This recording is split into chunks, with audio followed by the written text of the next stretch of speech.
देश को सटीक योजनाओं के माध्यम से शक्तिशाली राष्ट्र बनाने की दिशा में एक अहम कदम है। इस बजट में मिडिल क्लास से लेकर के श्रमिकों तक, किसान उन्नति से लेकर कारोबारियों की प्रगति तक, इनकम टैक्स रिलीफ से लेकर इंफ्रास्ट्रक्चर तक, मैन्युफैक्चरिंग से लेकर एमएसएमई सेक्टर तक, हाउसिंग से लेकर हेल्थ केयर तक, इकोनॉमी को नई गति से लेकर न्यू इंडिया के निर्माण तक सबका ध्यान इस बजट में रखा गया है। साथियों, हमारी सरकार की योजनाओं ने देश के हर व्यक्ति के जीवन पर सकारात्मक प्रभाव डाला है। आयुष्मान भारत योजना का लाभ 50 करोड़ गरीबों को मिलना सुनिश्चित हुआ है। प्रधानमंत्री जीवन ज्योति योजना और सुरक्षा बीमा योजना का लाभ 21 करोड़ गरीबों को मिल रहा है। स्वच्छ भारत मिशन का लाभ 9 करोड़ से ज्यादा परिवारों को हुआ है।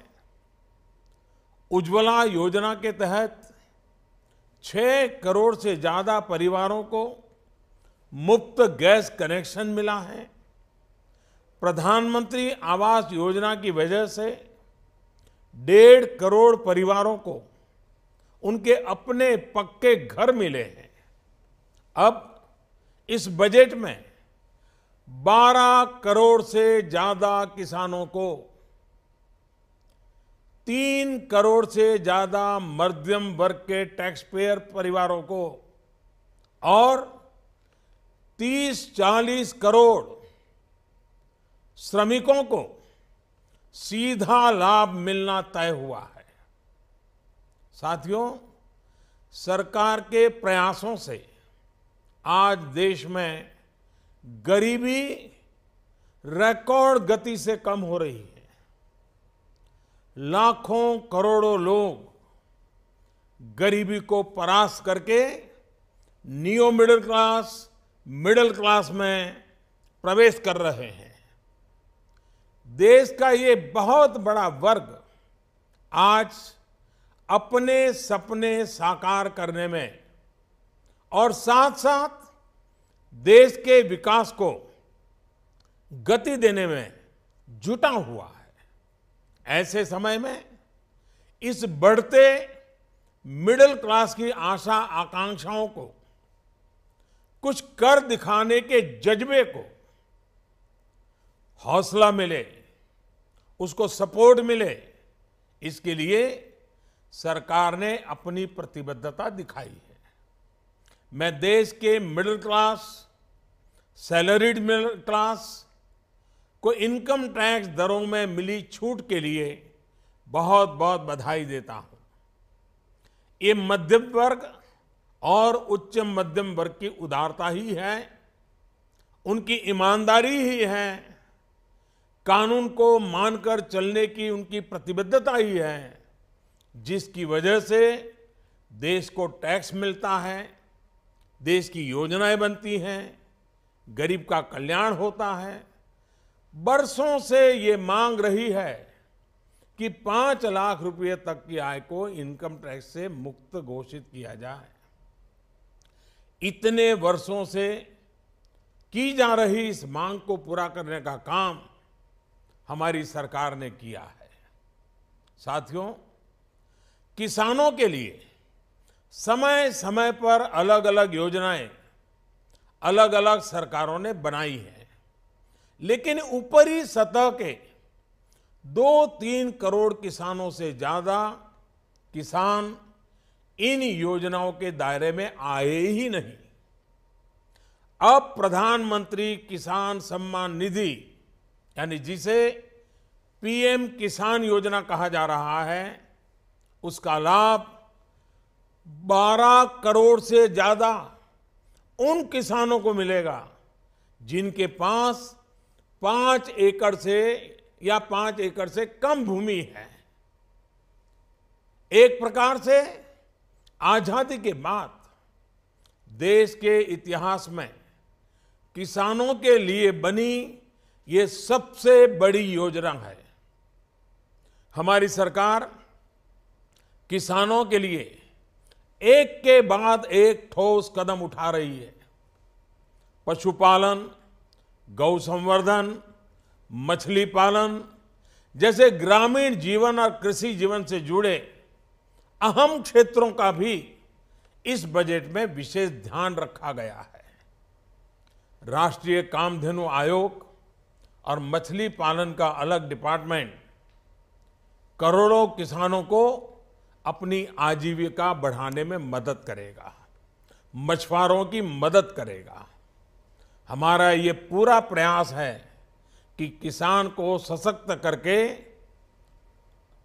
उसे वो साधन दें, संसाधन दें, जिससे वो अपनी आय दोगुनी कर सके।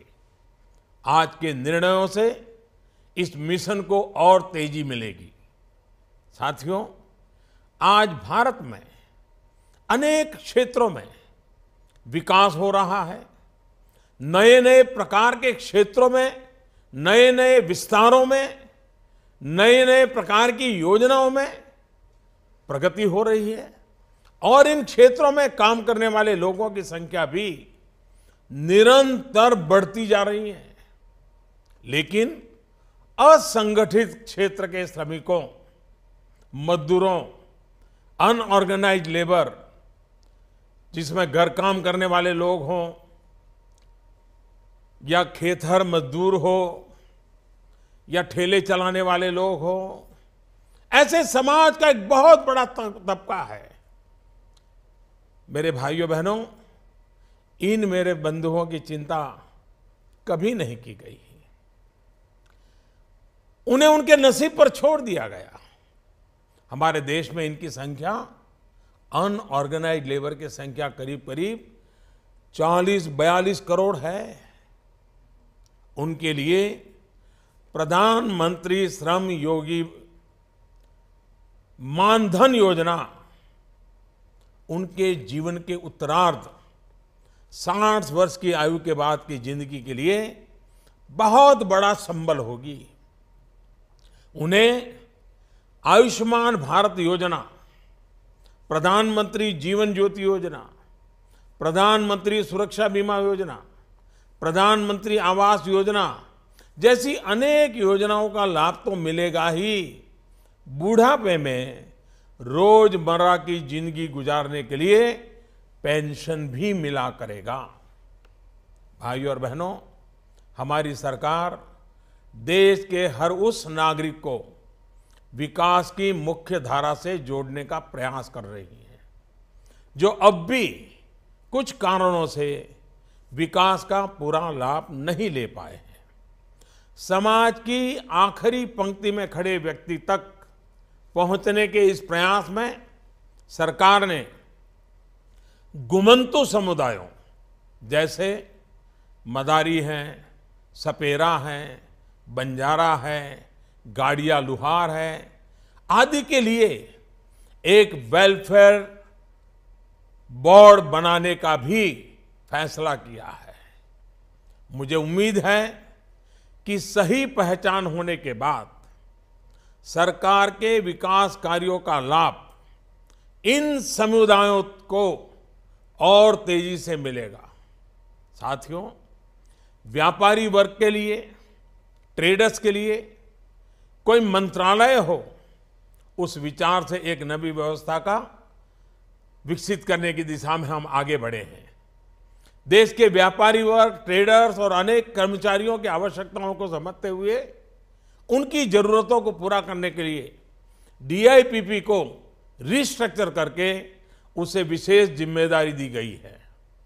अब ये विभाग department for promotion of industries and internal trade के नाम से जाना जाएगा।